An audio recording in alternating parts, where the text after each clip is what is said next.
स्वागत है आपका हमारे इस YouTube चैनल जीएस स्टडी में। दोस्तों, इस वीडियो में हम लोग भारतीय इतिहास का जो टॉपिक 5 दिया गया है सिलेबस में उसको हम लोग देखेंगे। मौर्य वंश से संबंधित जितने भी महत्वपूर्ण प्रश्न हैं जो किसी न किसी परीक्षा में पूछे गए हैं, उन सारे ही प्रश्नों को इस वीडियो में देखा जाएगा। वीडियो शुरू करते हैं। पहला प्रश्न है कि मुद्रा राक्षस की रचना किसने की? तो यह विशाख दत्त ने किया था। विलियम जोन्स ने किसकी पहचान की थी? अशोक कब राजा बने? तो यह 273 ईसा पूर्व में बने थे। देवनाम्पीय नाम से किसे जाना जाता है? तो यह अशोक को जाना जाता है। मौर्य वंश की स्थापना किसने किया? तो यह चंद्रगुप्त मौर्य ने मौर्य वंश की स्थापना की। प्रथम भारतीय साम्राज्य किसने स्थापित किया था? तो यह चंद्रगुप्त मौर्य ने स्थापित किया था। किसके ग्रंथ में चंद्रगुप्त मौर्य का विशिष्ट रूप से वर्णन हुआ है? तो यह विशाख दत्त में हुआ है। अगला प्रश्न है कि यूनानी लेखक जस्टिन द्वारा किसे सेंड्रोकोट्स कहा गया है? तो यह चंद्रगुप्त मौर्य को कहा गया है। अगला प्रश्न है सेंड्रोकोट्स से चंद्रगुप्त मौर्य की पहचान किसने की? तो यह विलियम जोन्स ने किया था। किसने सेंड्रोकोट्स और सिकंदर महान की भेंट का उल्लेख किया है? तो यह जस्टिन ने किया है। कौटिल्य प्रधानमंत्री थे चंद्रगुप्त मौर्य के। अगला प्रश्न है चाणक्य अपने बचपन में किस नाम से जाने जाते थे? तो यह विष्णुगुप्त के नाम से जाने जाते थे। अगला प्रश्न है चाणक्य का अन्य नाम क्या था? तो यह विष्णुगुप्त था। कौटिल्य की पुस्तक अर्थशास्त्र किस विषय पर आधारित थी?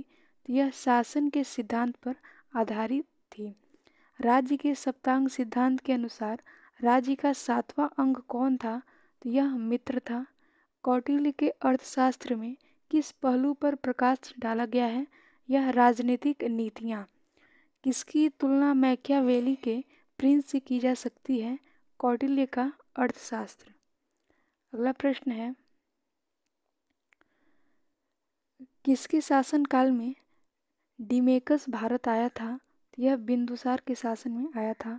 पाटलिपुत्र में स्थित चंद्रगुप्त का महल मुख्यतः बना था, यह लकड़ी का बना था। किस प्राचीन नगर के अवशेष कुम्भलहार स्थल से प्राप्त हुए हैं? तो यह पाटलिपुत्र। बुलंदीबाग प्राचीन स्थान था, यह पाटलिपुत्र का। किस मौर्य राजा ने दक्कन की विजय प्राप्त की थी? यह चंद्रगुप्त मौर्य ने किया था। अगला प्रश्न है मालवा, गुजरात एवं महाराष्ट्र को पहली बार किस शासक ने जीता था? यह चंद्रगुप्त मौर्य ने जीता था। अगला प्रश्न है वह अभिलेख जिससे यह प्रमाणित होता है कि चंद्रगुप्त का प्रभाव पश्चिमी भारत पर था। तो यह रुद्रदामन का जूनागढ़ शिलालेख से पता चलता है कि चंद्रगुप्त मौर्य का जो शासन है यह पश्चिमी भारत तक था। अगला प्रश्न है कि गुजरात चंद्रगुप्त मौर्य के दरबार में सम्मिलित था, यह प्रमाणित होता है, यह रुद्रदामन के जूनागढ़ शिलालेख से पता चलता है। सेल्यूकस जिनको अलेक्जेंडर द्वारा सिंध एवं अफगानिस्तान का प्रशासक नियुक्त किया गया था को किस भारतीय राजा ने हराया? तो यह चंद्रगुप्त मौर्य ने हराया था।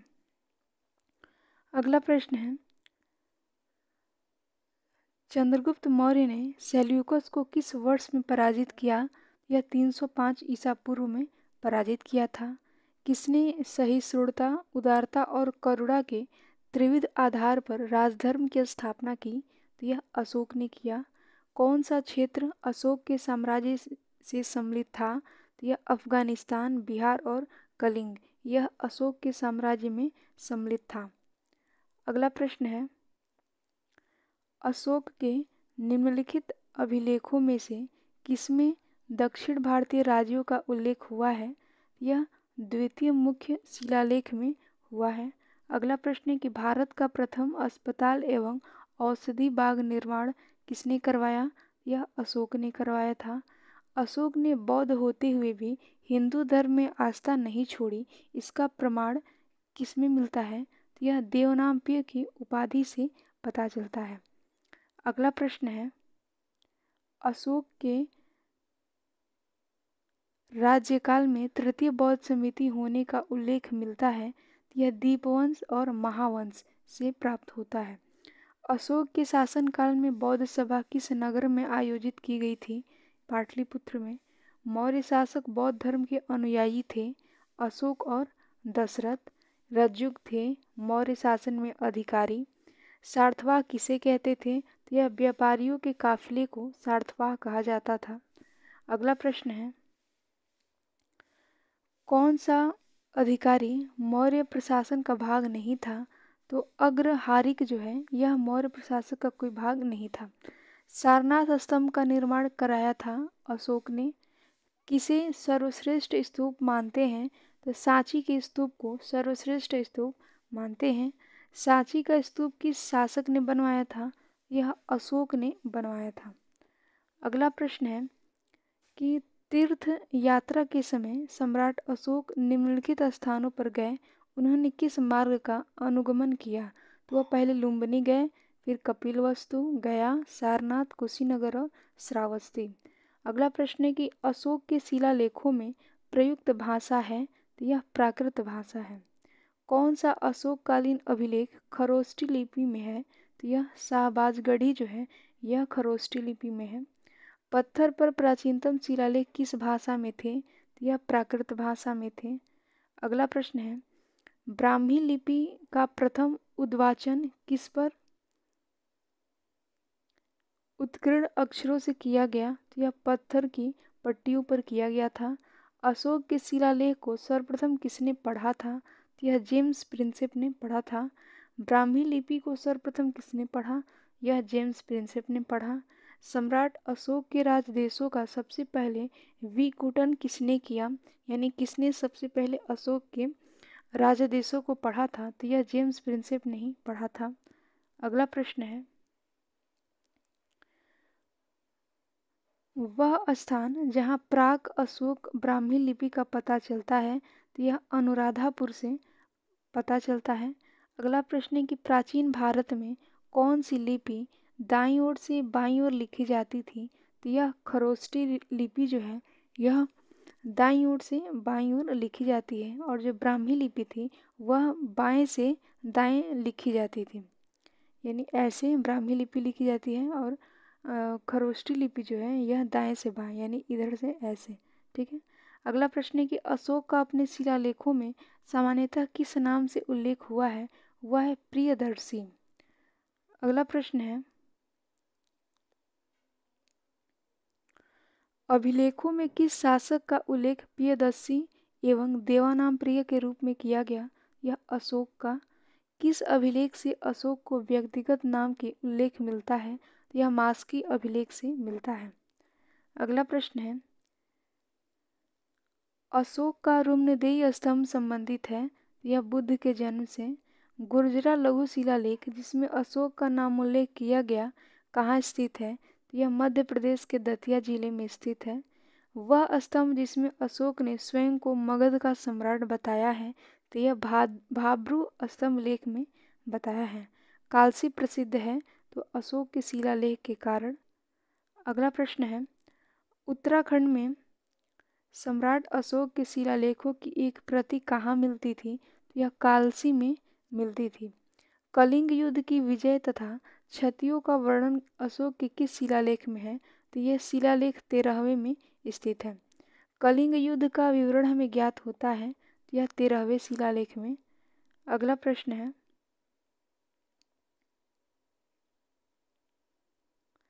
अशोक ने निम्न अभिलेखों में से पूर्ण रूपेण धार्मिक सहिष्णुता के प्रति समर्पित कौन सा अभिलेख है? यह शिलालेख 12 है। अशोक के जो प्रमुख शिलालेख संगम राज्य के विषय में हमें बताते हैं उनमें सम्मिलित है, तो यह दूसरा और 13वां शिलालेख इससे संबंधित है। किस दक्षिणी राज्य का उल्लेख अशोक के अभिलेखों में नहीं है? तो यह सातवाहन का जो उल्लेख है यह अशोक के अभिलेख में नहीं मिलता है। टालेमी फिलाडेल्मस जिसके साथ अशोक के राजनयिक संबंध थे, कहाँ का शासक था? तो यह मिस्र के शासक थे। अगला प्रश्न है, अशोक का समकालीन तुर्मे कहाँ का राजा था? मिस्र का। किस राजवंश के शासकों के सुदूर देशों जैसे सीरिया एवं मिस्र के साथ राजकीय संबंध थे? तो यह मौर्यों का था। अशोक के धम्म का मूल संदेश क्या है? तो यह है कि शांति का और अहिंसा, बड़ों का सम्मान और धार्मिक सहनशीलता। अगला प्रश्न है, अशोक के किस अभिलेख में पारंपरिक अवसरों पर पशु बलि पर रोक लगाई गई थी? ऐसा लगता है कि यह पाबंदी पशुओं के वध पर थी। यह स्तंभ अभिलेख 11वें में बताया गया है।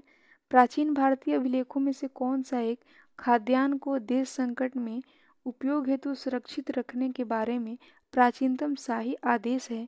यह शाहगौरा और तामपत्र का अभिलेख है। अगला प्रश्न है,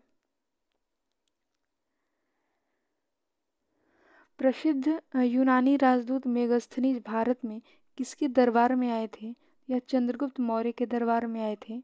मेगास्थनीज दूत थे तो यह सेल्यूकस का। मौर्य समाज का 7 वर्गों में विभाजन का विशेष रूप से उल्लेख किया गया है।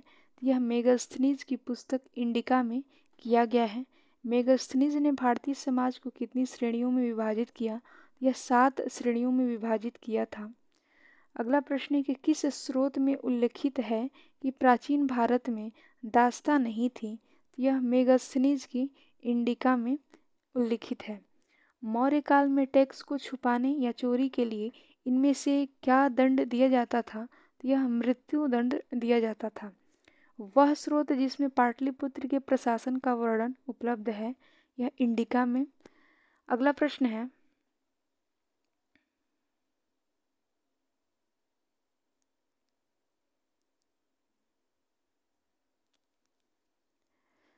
किस स्रोत में मौर्यों के नगर प्रशासन का विस्तृत विवरण प्रस्तुत करता है? यह मेगास्थनीज की इंडिका। वर्तमान नगर पालिका प्रशासन का कौन सा कार्य मौर्य काल में से जारी है? यह जन्म एवं मृत्यु का पंजीकरण। अगला प्रश्न है, भाग एवं बलि थे तो यह राजस्व के स्रोत थे। मौर्य काल में भूमि कर जो कि राज्य की आय का मुख्य स्रोत था, किस अधिकारी द्वारा एकत्रित किया जाता था? यह सीताध्यक्ष द्वारा। मौर्य काल में सीता से तात्पर्य है यह राजकीय भूमि से प्राप्त आय। अगला प्रश्न है, मौर्य मंत्रिपरिषद में निम्न में से कौन राजस्व इकट्ठा करने से संबंधित था? समाहर्ता। कौन मौर्ययुगीन अधिकारी तौलमान का प्रभारी था? यह पोतवाध्यक्ष था। मौर्य काल में एग्रोनोमोई अधिकारी किस क्षेत्र से संबंधित थे? यह मार्ग निर्माण से संबंधित थे। पंकोदक सन्निरोधे मौर्य प्रशासन द्वारा लिया जाने वाला जुर्माना था। यह सड़क पर कीचड़ फैलाने पर था। अगला प्रश्न है,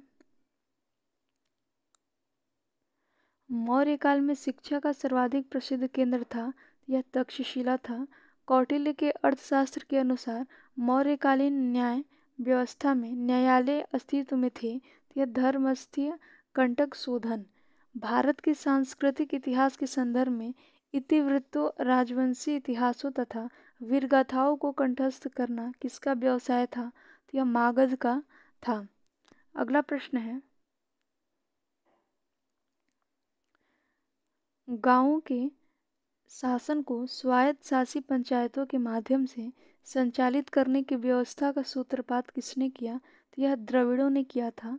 प्राचीन भारत के ग्रंथों में से किसमें पति द्वारा परित्यक्त पत्नी के लिए विवाह विच्छेद की अनुमति दी गई है? तो यह अर्थशास्त्र में दिया गया था। अगला प्रश्न है, किसमें पुनर्विवाह वर्जित है? यह मनु स्मृति में वर्जित है। विदेशियों को भारतीय समाज में मनु द्वारा किया गया सामाजिक स्तर था, यह व्रात्य क्षत्रियों का। अंतिम मौर्य सम्राट था, यह वृद्धरथ था। ईस्वी सन के पूर्व की कुछ शताब्दियों में से किन शासकों ने गिरनार क्षेत्र में जल संसाधन व्यवस्था की ओर ध्यान दिया? यह चंद्रगुप्त मौर्य और अशोक ने दिया था। अगला प्रश्न है, जल की आवश्यकता को ध्यान में रखते हुए जिस प्रथम शासक ने गिरनार क्षेत्र में एक झील का निर्माण करवाया, यह चंद्रगुप्त मौर्य ने करवाया। किस अभिलेख में चंद्रगुप्त मौर्य और अशोक दोनों का उल्लेख किया गया है? तो यह महाक्षत्रप रुद्रदामन का जूनागढ़ अभिलेख में किया गया है। तो दोस्तों, यह अशोक से संबंधित कुछ महत्वपूर्ण प्रश्न थे जो मौर्यकालीन और अशोक से संबंधित थे, जो किसी न किसी परीक्षा में पूछे गए हैं। वीडियो अच्छा लगे तो इसे लाइक, शेयर और सब्सक्राइब जरूर करें। Thank you.